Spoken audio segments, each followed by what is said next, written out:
Pied Piper of Hamelin.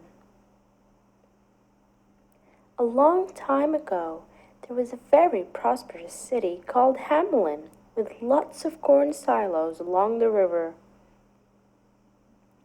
There was just one problem.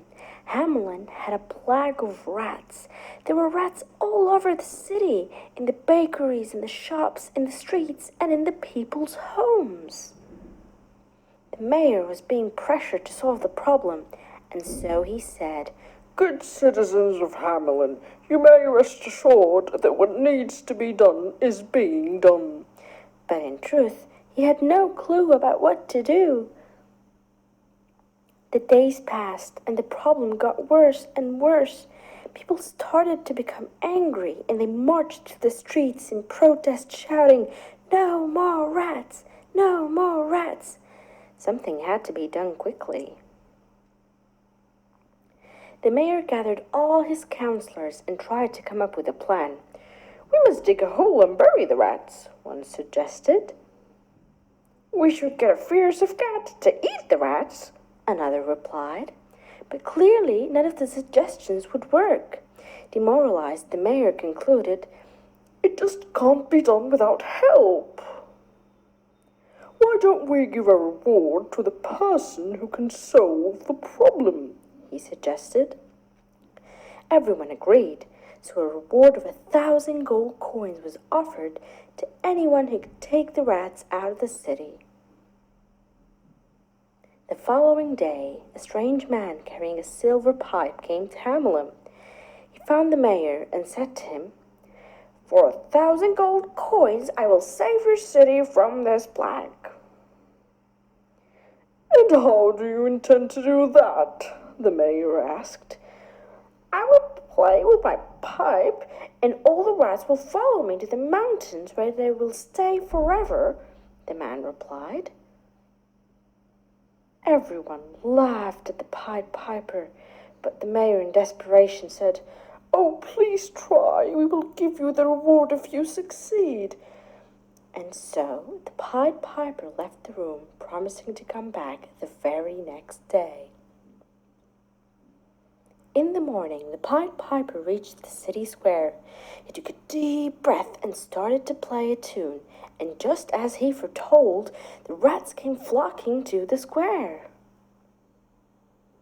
They came from the mountains, the corn silos, and out of every hole in the city. The Pied Piper started to dance as he wound his way out of town, and all the rats followed him to the mountains. The people of Hamelin celebrated with great joy and gladness, chanting, "The rats are gone! The rats are gone!" And when he returned, they welcomed the Pied Piper with great joy. "I did as I promised. Now please pay me and I'll be on my way," the Pied Piper said. But the mayor laughed. "Pay you 1,000 gold coins? All you did was dance around and play with that silly pipe of yours. We will give you 40 gold coins. You can think yourself lucky," the mayor said.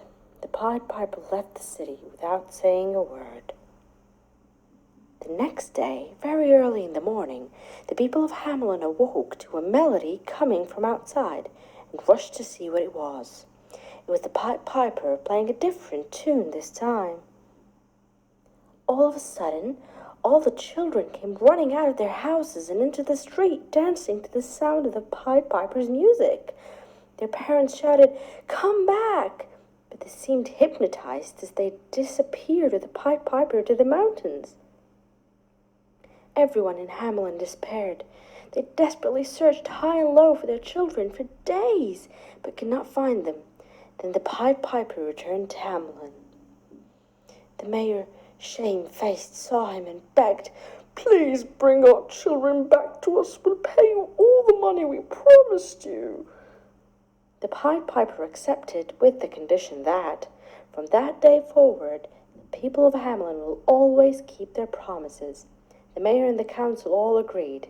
Then the Pied Piper left the council chambers and, stepping into the streets once more, began to play a different tune. and all the children came running back and into the waiting arms of their parents. Hamelin was happy and prosperous once more, and the townspeople have kept their promises ever since. The end.